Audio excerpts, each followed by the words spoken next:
One. Hello everyone, I'm Christine Josty of Mail Something Pretty, and I wanted to show you these pretty cards. It's a really cool take on a gatefold card, right? So a lot of gatefold cards, they kind of open up that way, like a gate. That's kind of fun because it has a gate on here, but there's a little latch on this one, and so if you open up the little latch, then the gatefold opens up like that. I just thought it was kind of pretty. I saw it online from another demonstrator, and so I kind of copied not the design but the construction of her gatefold cards, and so I wanted to show you how to do it. This is a project we did at club, and people really liked it. So you don't have to put that little latch on here. You can certainly just have the card just open, and when it sits on someone's table, it sits like that. Actually, when you have it sitting on the table with a latch, it won't even sit up, so you have to kind of have that latch open just to sit up. But I just wanted to show you it's kind of fun to get a card like that in the mail. All right, so the stamp set I'm using is, and you can use any stamp set, right? Because I'm just using a square. This is the Stylish Shapes largest square. Has a little stitching in there, and you can make yours, you know, whatever size you want, but I'll just measure. It's like 2 3/4 square, and then the green is just a little slightly bigger. But the stamp set I used is called Scenic Garden, and it is in the 2023 Sale-a-bration catalog. It's a host set, which means not everyone can, you can't really buy it, and you have to earn it. And so if you have your own order, or if you had some friends who pooled orders together, like a party, and your order was over $300, you would get this for free. So I just wanted to point out where I got the stamp set, but you can certainly use any kind of stamp set you want. So how I'm going to do it, because we had done this for club earlier this week, is because all of us were stamping our own, and so I made a template so it was easier for stamping, for precise stamping. So this is called a Stamp-aratus. If you haven't seen it, it comes with 2 clear plates, and it comes with this base and these hinges. So the plates, they just kind of lock in. You could kind of lock them in at different sections if you wanted to move it down. And again, it comes with 2, and you can certainly use 2 sides. I could also put a stamp on here and use that side. So it's kind of versatile. It's kind of cool. And actually during Sale-a-bration, which is, as I'm filming this, there are 2 weeks left, it's $49. So if you spent $1 more, you can get a free item. Okay, so what I did is I created a template and just cut out that same size square. Let me find my, I know I have it here. Sorry, it was behind me. So I cut out of watercolor paper.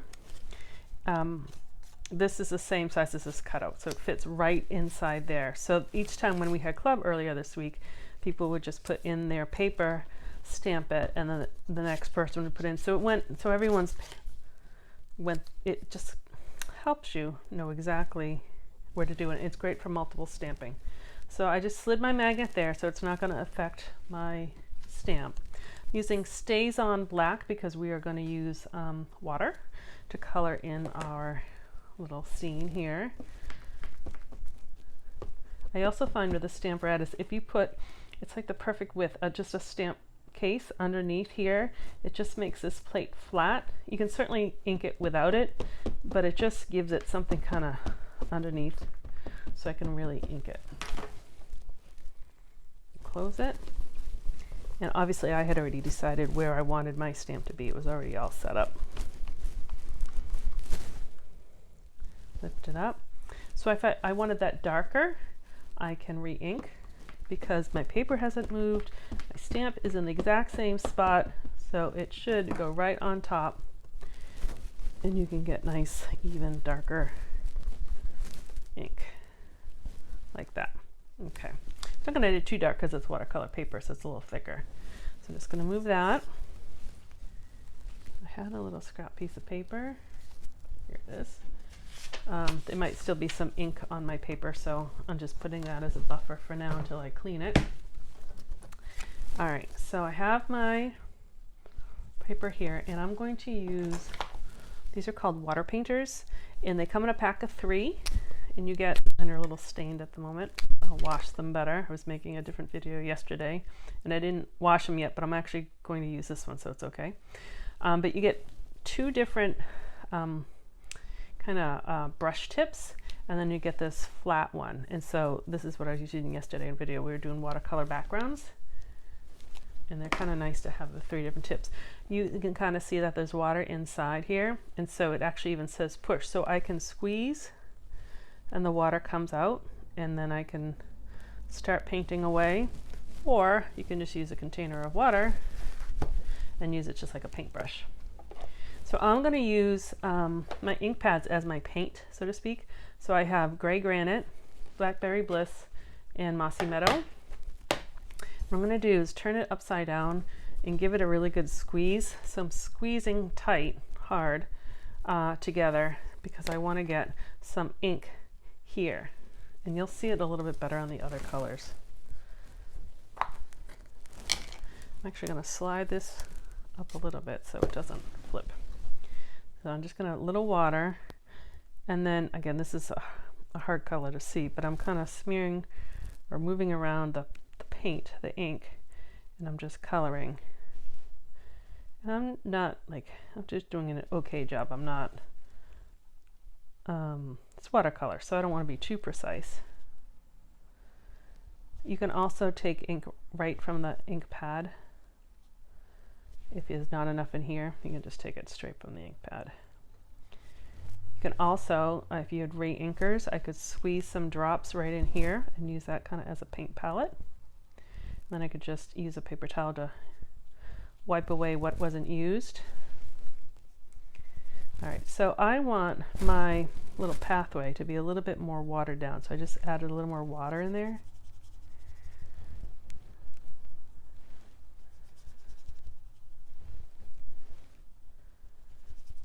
And if I wanted some pieces darker, I'll just go right to the straight to the ink pad.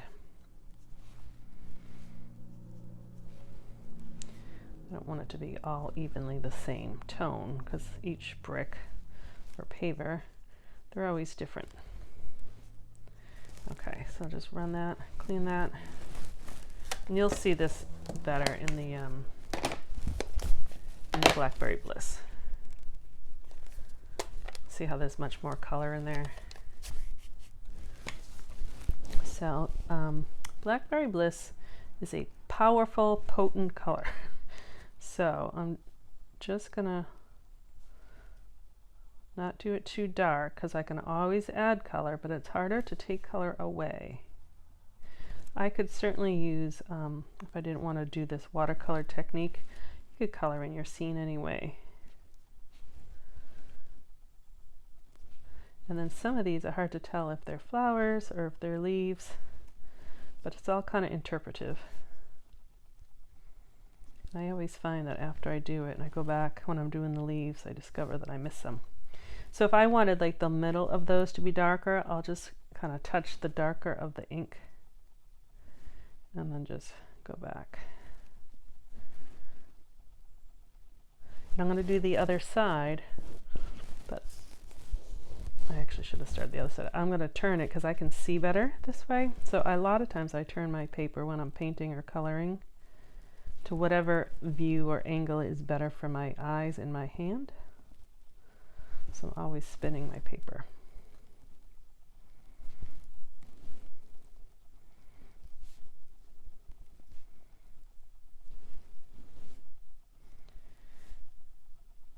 All right. Like I said, I may have missed some, but that's okay.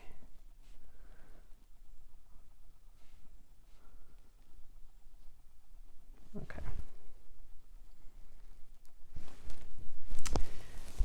So now I can decide if I want the whole thing to be green or just the leaves. And what I mean by that, just make sure I don't have ink on my hands, is this example, I just colored in just the leaves, whereas these two, I kind of colored the leaves plus the background around the leaves. So you can decide what you want to do. If you're going to do the whole thing, what I would suggest is have it kind of watery. Again, you want the lighter color. This is actually also the faster way. And with the watercolor paper, you can kind of get different saturation points. Just don't want to bleed into the purple because it will bleed.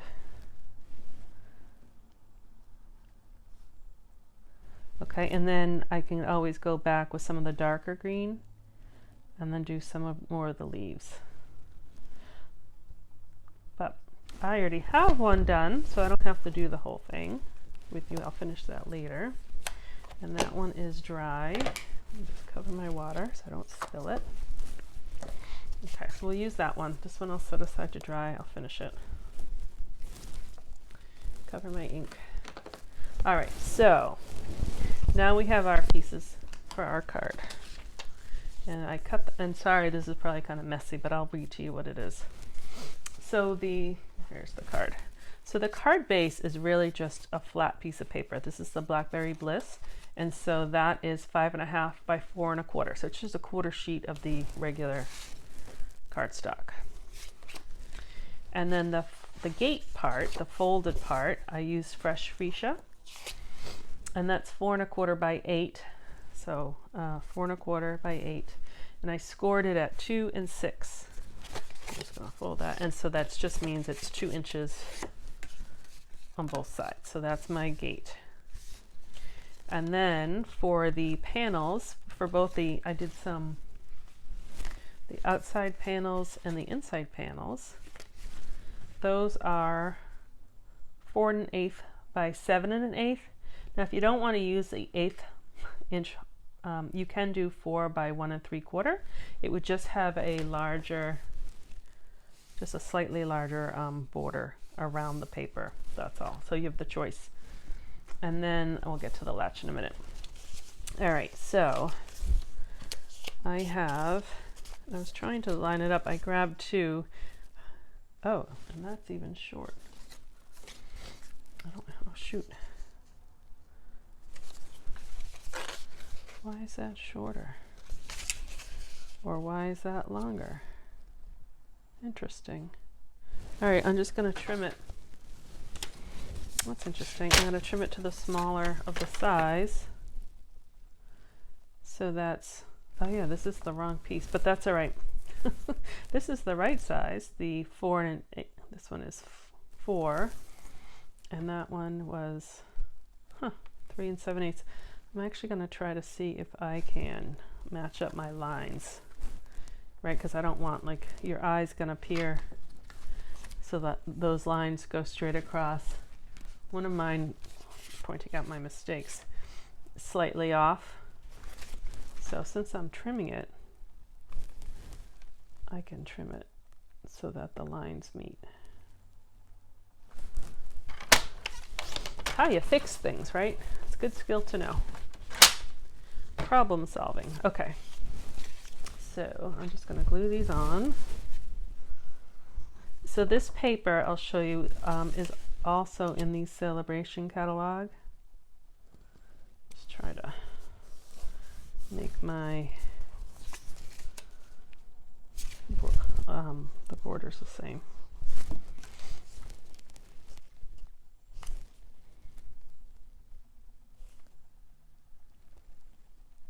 No one will know that's 1/8 of an inch shorter than it should be, right? Okay, so I'm not putting that on yet because we have to do the latch first. Oh, I have the inside panels. Oh, there's the same. Yeah, that's odd. Who knows?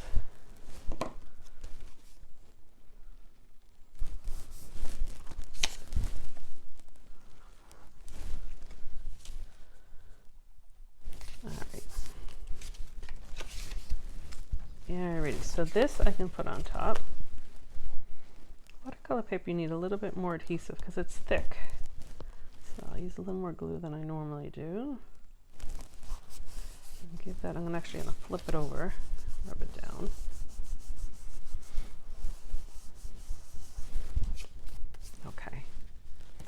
So before we put this on, we need our latch.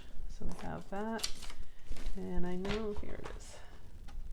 I already stamped and cut out a little label, and I'll show you the other ones that I did. This actually, it's funny, this is also from a Sale-a-bration set. The other ones weren't. So I want my latch.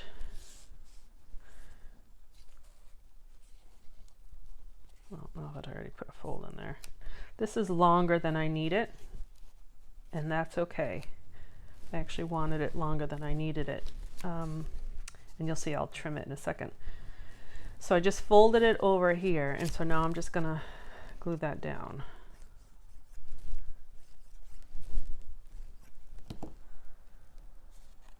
So now I can put this onto here. Because on one of them that didn't have it, I glued this down first, but I needed to tuck that in there. So if you're doing the latch, you do that before you put this on here.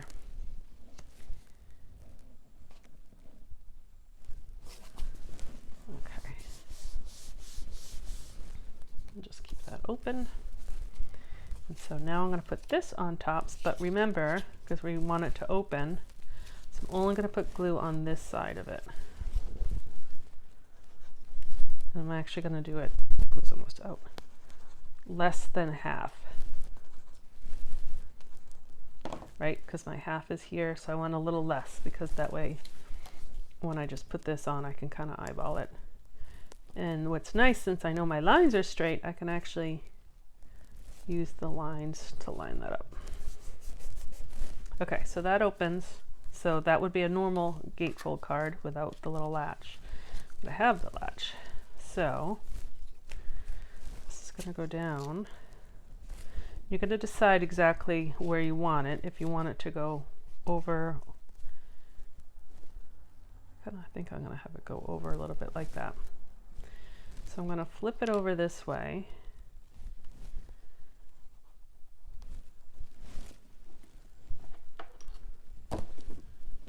And then I'm going to first start with a dimensional here. I am going to trim it a little bit, but not too much, because you need to be able to have enough length for that latch. All right, and I'm going to put another dimensional pretty close to that. And then I'm going to put this on. That was supposed to go over a little bit. And this is just a 1/2 inch wide. You can just decide what width depending on what label you're going to use, so that's way it stays close. I'm also going to give it a good crease, because that will help it. So that's how you do the latch. Let me get the other samples out. So that one had no latch. These two sentiments were from the Ginkgo stamp set. That's really pretty. And this, like I said, is the one from Sale-a-bration set, as well as this paper. So that's how, I don't really know if it has a technical name to it, the Latch gatefold. Maybe that's what it is, the Latch gatefold card. But they're kind of fun to make. Just a little bit different than the regular card base. So I hope you enjoyed it. I hope you give it a try. And if you do, become a member of my very important Paper Crafters Facebook group, my VIPs. And you can post photos of your cards on there. And so we'd love to see. And also, if you are not on my mailing list, I encourage you to get onto it, because I will send you weekly emails, as well as some extra tips and bonuses and everything. So that's at mailsomethingpretty.com. So have a wonderful day. Thanks for watching. And I'm Christine Josty of Mail Something Pretty. Bye-bye.